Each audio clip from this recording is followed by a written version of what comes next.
Gente, uma pessoa me perguntou. Alfa, baixa isso! Tá. Gente, uma pessoa me perguntou como fazer pra colocar aquelas músicas lá. Isso dá em tablet. O celular também não é meu. Da tablet, né? Você vai fazer o seguinte, você vai vir aqui, sabe isso aqui? Então você vai pegar o YouTube, você tem que estar com o YouTube aberto. Eu tava... Como não...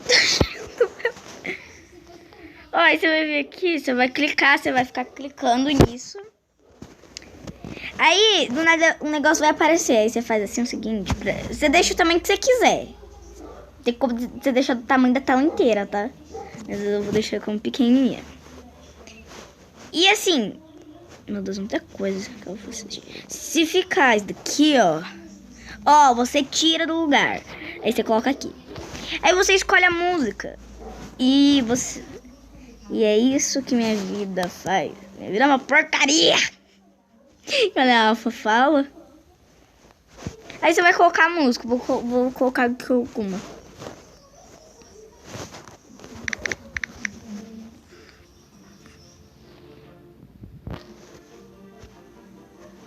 Isso é um exemplo, tá? Investe seu dinheiro e não conhece a Orama. Acontece, né?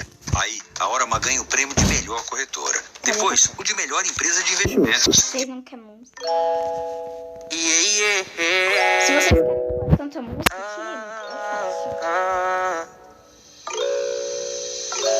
Alô, bebê. Isso. Que eu tô indo. Então, bye bye, gente. Só isso mesmo. E vou falar com a Alva porque a mãe dela tá mandando mensagem.